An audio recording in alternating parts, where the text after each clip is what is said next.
tak sadar sudah mati ngerinya SPR-2 buatan Pindad, sniper berat tembak mati OPM, dipakai Kostrad. Sesumbar sering menantang perang, nyatanya organisasi Papua Merdeka OPM seringkali terdiam saat berhadapan dengan aparat TNI. Bahkan tak jarang gerombolan OPM meregang nyawa karena ulahnya saat berhadapan dengan TNI.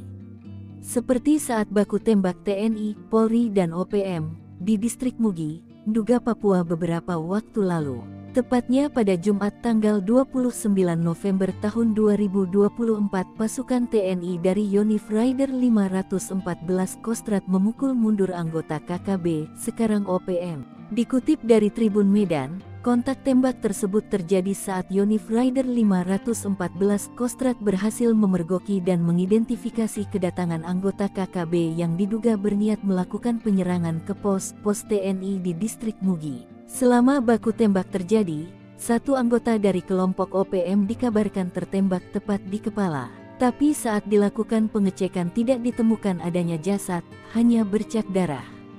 Diduga jasadnya berhasil dibawa kabur oleh kelompoknya masuk hutan. Peristiwa yang terjadi sekitar pukul 9.25 waktu Indonesia Timur tersebut, terjadi karena KKB yang diyakini merupakan kelompok Egyanus Kogoya, ingin mengganggu helikopter TNI yang akan melakukan pendorongan logistik Dorlok dari Kabupaten Mimika.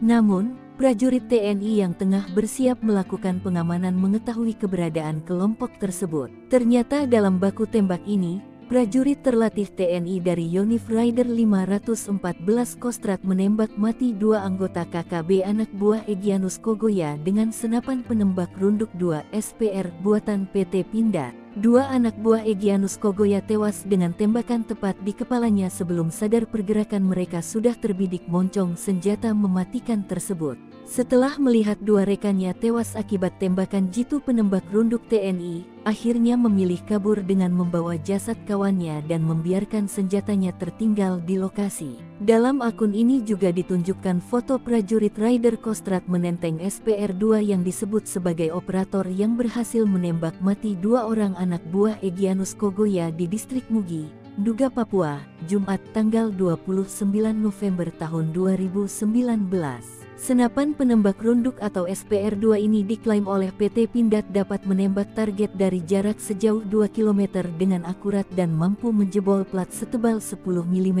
yang biasanya digunakan kendaraan lapis baja. Sebagai senapan runduk tentunya peluru yang digunakan SPR-2 menggunakan kaliber 12.7 x 99 mm.